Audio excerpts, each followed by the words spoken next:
were for waste. Something about being covered in soupy mud is fun.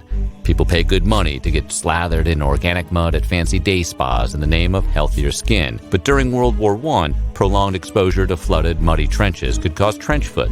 You could lose your toes, or worse, your feet. Trench foot was so rampant and commonplace, it impacted roughly 75,000 British soldiers alone. It was also discovered in World War I that soldiers gave each other regular foot inspections.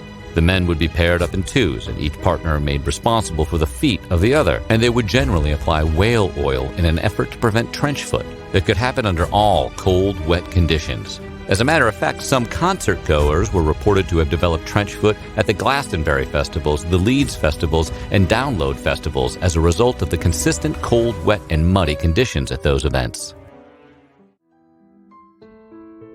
Even though advanced medical techniques meant that doctors were better equipped to manage the health of soldiers in World War I than they had been in previous conflicts, it was still common for soldiers to simply get sick and die.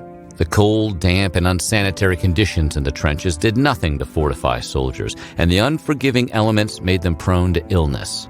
Lice circulated in the trenches and spread maladies like trench fever, and it wasn't uncommon for soldiers to wake up finding rats eating their rations. Or them. Yes, the rats were so bold, they'd take bites out of sleeping soldiers. And let's not forget that the trenches were the breeding ground for one of the deadliest outbreaks in history, the influenza pandemic of 1918. Due to World War I, soldiers' already low immune systems weakened by malnourishment, as well as the stresses of combat and chemical attacks, their susceptibility to the disease was